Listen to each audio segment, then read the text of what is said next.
The Gateway brings you the day's news each weekday from around the St. Louis region and the state capitals in Jefferson City. Our schools are accredited.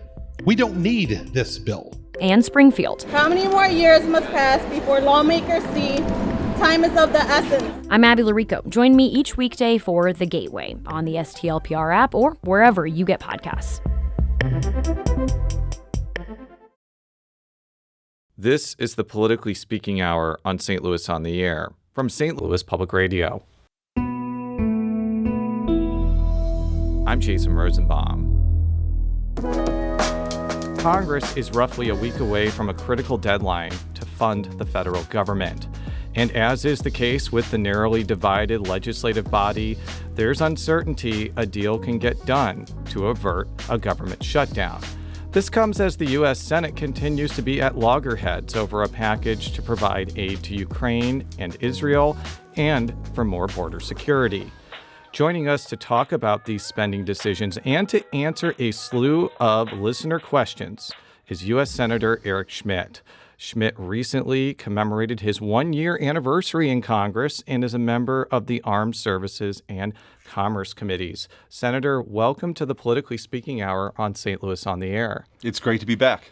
You have typically voted against funding bills that have averted government shutdowns, and typically your reasoning has been that all of the provisions are stuffed into one piece of legislation rather than multiple bills. First of all, is that an accurate reflection of your position? And if so, why is that a sticking point for you?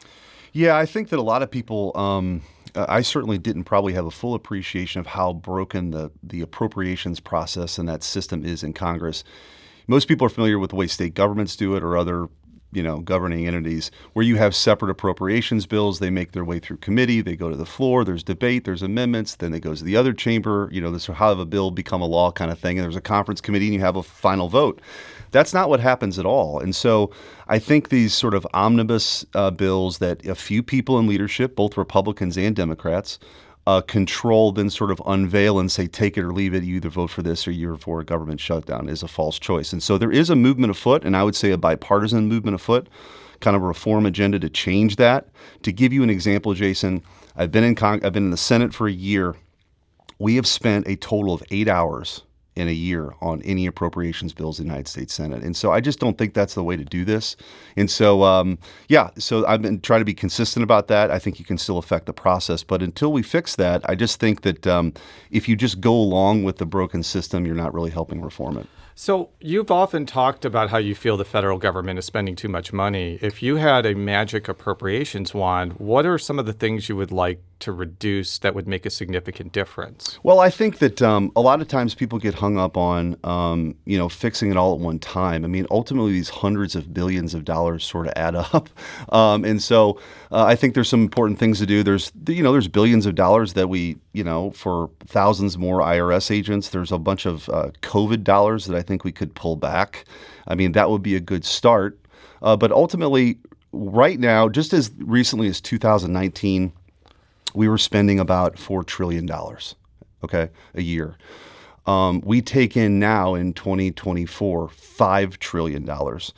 Joe Biden wants to spend $7 trillion and other people want to spend $6 trillion. So even if we could get just to levels of spending of just a couple of years ago, we could balance our budget, but it requires some tough decisions. Wouldn't the IRS agents, though, be going after people that haven't paid all of their taxes and there would be a net gain in government revenue? That's the argument that the other side would use. But I just think you see this army of bureaucrats going out fanning across harassing small business owners. I don't think that's ultimately how it plays out. So as you'll hear throughout this segment, we've gotten a lot of listener questions, including one from friend of the show, Kathy Gilsonan. The Pentagon can't account for like 60% of its budget. You're on the oversight committee of jurisdiction. What can you tell taxpayers that you're doing to solve this problem? And Kathy also noted that since you've been very critical of DEI programs, that amounts to a pittance compared to everything else that it's unaccounted for. Yeah, so the last piece of that first, the DEI, I mean, we spend tens, if not hundreds of millions of dollars on this DEI programming. My objection there is that it's incredibly divisive. Our military's been this great meritocracy where anybody from any walk of life can have ticker tape parades in New York to celebrate them. We should celebrate that. But this divisive oppressor versus oppressed ideology doesn't have any place in our military. It's a place where you wear uniforms and you have similar haircuts, all to build commonality, not to divide people. So that's sort of I guess it's related to money, but it's also sort of a philosophical point of view. It's a good question and it's a good point. So I serve on the Armed Services Committee. We play a critical role in oversight. And if you pay attention, we post all of our hearings and all my questions online on our YouTube page. There's a lot of questions about oversight and how we spend our money. And the Pentagon, the God's honest truth is they've not been upfront with taxpayers about these audits. They don't sort of perform them. And so that's certainly something I think there's a point of agreement that we'll continue to focus on. Going back to the DEI questions, I've spoken extensively with Department of Social Services Director Robert Nodell, and this is a state issue, but he's told me that DEI programs are pretty critical to retaining and recruiting people who are from traditionally disadvantaged minority groups, and especially because they have to interact with Black and brown people and also just, refugees in some cases. Kirksville, where you went to school, has a Congolese community. He's found that to be very useful. Is he wrong? And if so, couldn't those things be used in the military for recruitment and retention too? Well, I think it's hurt our recruiting in the military. We've heard from service members who've come forward that this has actually hurt recruiting. We have a real recruitment challenge in the military. It's down in basically every branch. Now, look, the terms diversity, equity, inclusion, I would take issue with the term equity versus equality, right? You can't guarantee a result. I don't think that's an very American concept. But the truth is, some of those seem very innocuous. That's not the objection. The objection is this sort of Marxist pedagogy, this critical pedagogy that essentially pits people. Everybody's viewed oppressor versus oppressed. Explain your privilege. I mean, these sorts of things, look, you want to write a white paper on it, that's fine. You want to have a debate about it in a public forum, that's fine. I just don't think it has any place in our military. Has there been any people in the military who have said, like, these programs are helpful? I mean, obviously anybody could say any program is bad, but what about the other side? I think we've heard from the political class, the folks that are pushing this down on our military, they would argue that. But when you talk to the actual folks who are training people and the people who've come forward and objected to it, they just don't view it as helpful. It's very divisive in the military. You've been outspoken about bundling funding for Ukraine, Israel, and border security. And I want to split this up, sure, just so we could be consistent. If you had, let's start with Ukraine funding. If you had your way and it was voted on in isolation, don't you think that the Senate would vote to approve Ukraine funding, given that many people in your caucus support it? Yes. Okay. Do you support additional funding for Ukraine? Not right now, I don't. Can you explain why? Sure. I just think that there's been no real accountability here. We've already spent about $120 billion. There's another request for another $62 billion. We've been told in briefings that there's another $100 billion coming next year. My objection is that there's no articulation of what victory looks like. There's no articulation of how our European allies are going to step up. There's no articulation about accountability. I mean, there's a report yesterday that came out that's in the Washington Post now that $1 billion is just completely unaccounted for with weapon systems. Mm-hmm. And so I just think that we should have a real debate about it and we should have a vote on it. But I don't support blank checks for endless wars. I just think that this is something that we ought to have a debate. And I will tell you, we've not had a debate. Chuck Schumer doesn't want to have that debate. And certainly there is some Republican support for that. But I'm not in that category. Wouldn't victory, or at least putting Ukraine in a position where they can negotiate, include like cutting the Crimean land bridge in half, or even being able to strike in Crimea enough to actually invade and take it over? Well, like those are you ask like what victory is. I'm half Ukrainian, so perhaps I pay attention to this more than I can. But those are like tangible ways that you could put Ukraine in a position to succeed, and not giving them any weapons is probably not going to accomplish either of those goals. Well, I think it's about what's America's role and what's our share, right? And so part of my problem is that the European allies who claim this is an existential threat, it's on their doorstep, haven't stepped up. Like Germany? Like Germany. Yeah. As a German American, are you ashamed of how Germany has been so compromised by Russian natural gas? Well, listen, I think that, they shouldn't have been as reliant on Russia for their energy needs. I think that's certainly coming to light, right? As a German American, I certainly don't speak for the German government. I'm an American who has. I know. Yeah, no, I get the it. half Polish inside of me is just chuckling right now. But continue. Sure, Senator. but no. Look, I think that listen, if you study history, and certainly I've dug even more deeply into 19th century history and the Crimean War. I mean, a lot of these conflicts date back a very, very long time. I do think that what you articulated is a real conversation to have about who should be at the negotiating table and how do you bring a resolution to this. That's a fair, thoughtful conversation. But I will tell you in Washington, Jason, that's not what it is. It's we will win. We're winning. We're going to push them back to wherever they were at. We're going to get Crimea back. That's not realistic. That's not the reality on the ground. And so I think until leaders recognize the reality on the ground and have a strategy that helps accomplish what's reasonable, it's just, again, more money every year without us ever being told really what victory looks like. I want to move on to Israel as well. Why does Israel need any aid when they're a top 30 economy and they can purchase any weapons for military conflicts themselves? Well, the fact of the matter is we have the weapon systems that they do need, whether it's the Iron Dome or others. And so, and again, I think the request there is different in my view because they have a very clear articulation of what needs to happen and what they need and a timeline to get it done. And so, it's not that I'm opposed to these, carte blanche, but I think the Israel example is very different. And also, listen, everybody saw what happened on October 7th.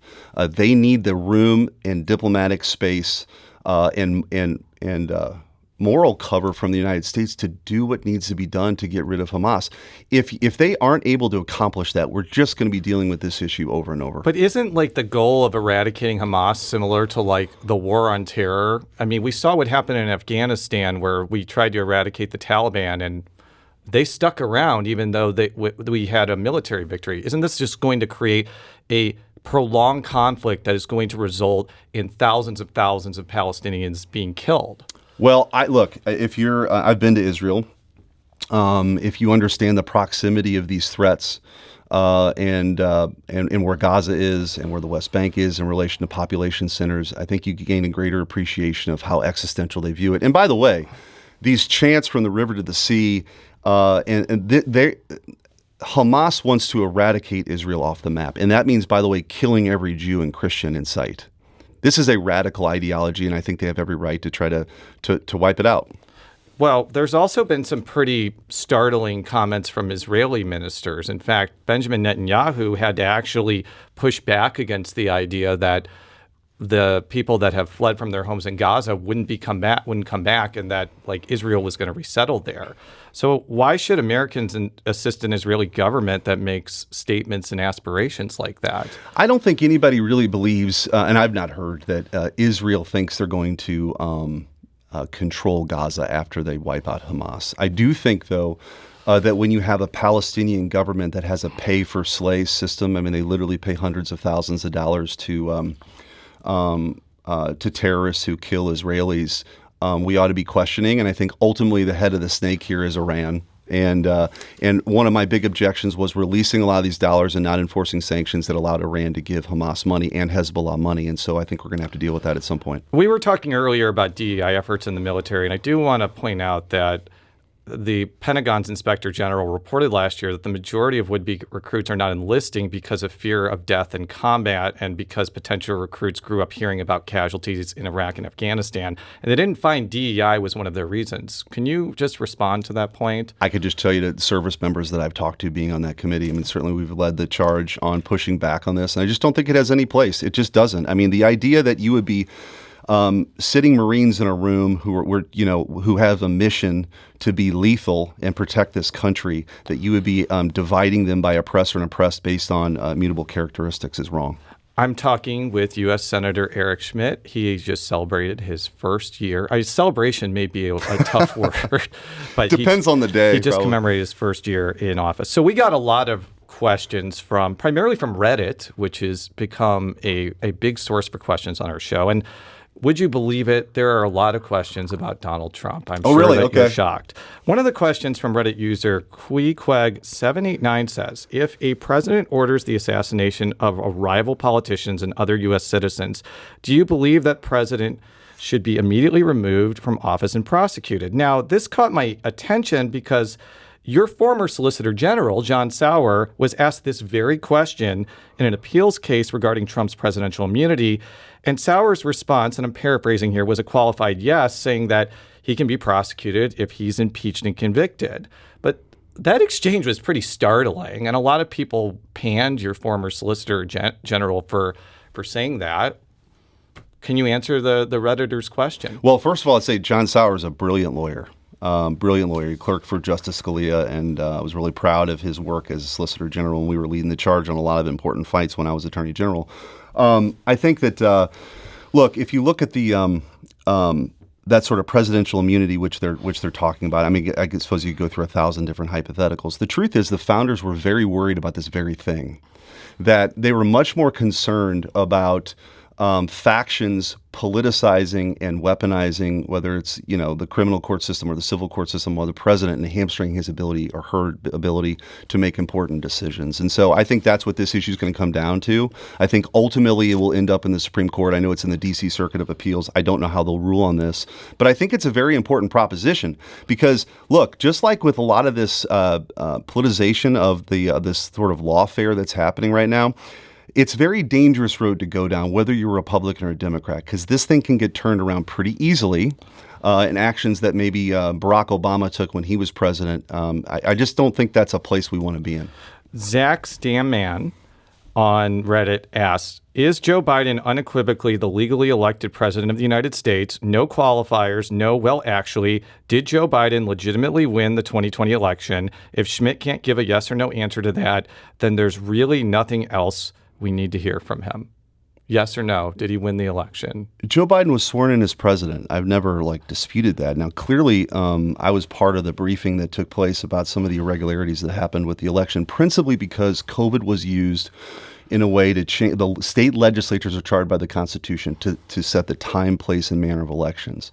And not through some of these consent decrees that happened, and not through, like in Pennsylvania, for example, when the legislature said we're going to have mail-in voting, but they're all going to be counted on Election Day, and the courts changed that without the legislature voting on. So I think if you actually look at, by the way, every election since 2000 has had court challenges. Mm-hmm. And so that was, I think a lot of this, to be perfectly honest with you, is meant to quell dissent. And so I'm never going to back away when I was a lawyer and attorney general making specific challenges. That's happened in a lot of elections over time. But I think right now, the scary thing, Jason, I think what's happening in this country is there's an effort to sort of intimidate, whether it be conservatives this go around, to raising legitimate concerns. But and I will move on from this afterwards, but you know how many courts looked at the 2020 elections, and you know how many courts rejected President Trump's arguments. Well, it's clear he lost the election. Well, I'm just saying that the effort that I was involved with, justices a couple of justices on the Supreme Court thought we had standing. We were bounced because we didn't have standing. So we actually got a number of questions on policies that don't get brought up very much. Bri-Die23 on Reddit asks, Schmitt advocated for his epileptic son in 2014 to pass a bill that allowed families to access CBD oil as treatment.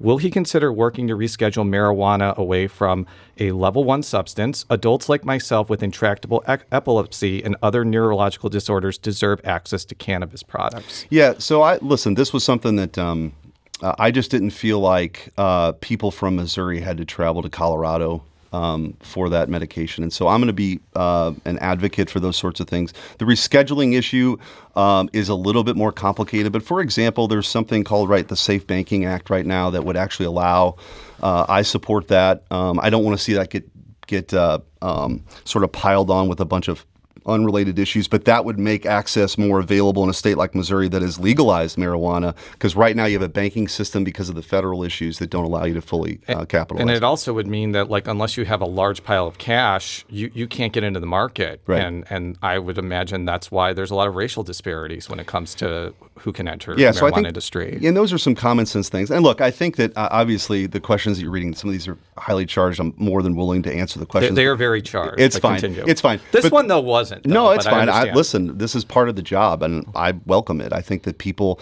look. You have to have these pressure release valves. That's why I'm such a big advocate for free speech. Yeah. I think that if people feel like they're closed out and they can't talk to people that are elected, it leads to more frustrations. I'm perfectly fine with that. But I think this is a good example. This question and some of the solutions. There are a lot of things in Washington that are very bipartisan, including some bills that I've already gotten passed. Well, this is a less charged question. I want to know if there's a legitimate plan to address healthcare issues in the U.S. I spoke to a person earlier this week undergoing chemo, 63 years old, just retired, and may now lose everything they've worked for 45 plus years due to medical costs. Missouri has a sum of 57 rural hospitals in the state, but has watched 40 facilities lose essential services or close their doors completely in the last 18 years. Is there a plan to address this issue? So healthcare, yeah, this is, it's an 800-pound gorilla, right? It's a big challenge, but certainly something that I've dived into and am interested in. I think that if you were to crystallize this in probably a very short period of time, one of the things that we should be focused on, I think we can be focused on, is greater transparency and also the consumers are so far removed, Jason, from any kind of economic rational decision in the healthcare marketplace because like insurance pays for it, doesn't pay for it. That's the only thing that gets asked. And that's why you see, I think, skyrocketing costs all the time and why a lot of people are left out, particularly in rural areas. And so I think we've got to have more transparency in the system, more consumer choice, and I think that ultimately will drive down cost. Automation Invasion on Reddit asks, how do stricter abortion laws strengthen Missouri's desirability in the global workplace? Why would someone who gets hired in St. Louis choose to live on this side of the Mississippi instead of in Illinois? So you were the person that signed the abortion ban into law, which doesn't have any exceptions for rape or incest. What would you say to that questioner? Well, listen, I was Attorney General charged with issuing a legal opinion that Roe v. Wade had been overturned in the Dobbs decision. That's not my personal view on abortion. That was my job. And your personal view on abortion is that I support exceptions for life of the mother, rape, and incest. That's been my position. Continue, sir. Yeah, and so look, I think people make a lot of decisions about where they live. I think a lot of people are moving to a bunch of different states based on a very complex set of matrix that include tax policy, opportunities. And my final question for you, and I don't have the Redditor's name, is the candy desk in the Senate real? It is real. Senator Braun from Indiana has the candy desk. It used to be, I don't know who had it before me, but it's a lot of hard candy, I'll be honest, and I'm a kind of a chocolate guy, so I don't partake. Hard candy? So like blow-up pops or... Yeah, like... Jolly Ranchers? Yeah, stuff like that. That's disappointing. It really is. That was a great disappointment of one of the things that you learn on the Senate floor. And my desk is Harry Truman's desk, which is very cool, but I don't have the candy desk. Well, maybe one day, maybe in year 4 or 5. But Senator, thank you so much for joining us on the Politically Speaking Hour on St. Louis on the Air.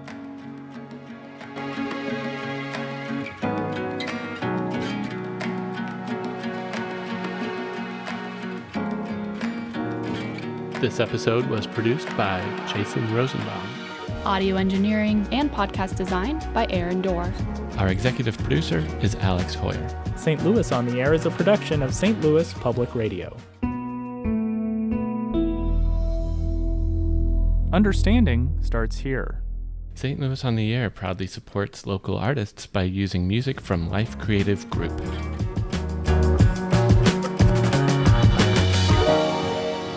Find yourself regularly listening to episodes of St. Louis on the Air? Suggest us to a friend you think might enjoy our conversations. And leave us a review and rating on Apple Podcasts on the App Store. It's the simplest way to help people discover our show. Thanks. St. Louis Public Radio is a member-supported service of the University of Missouri St. Louis.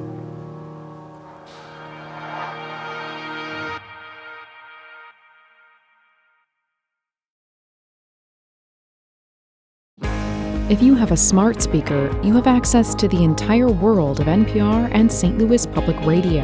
All the latest news and all the captivating stories. Activate our voices with yours by telling your smart speaker to play St. Louis Public Radio.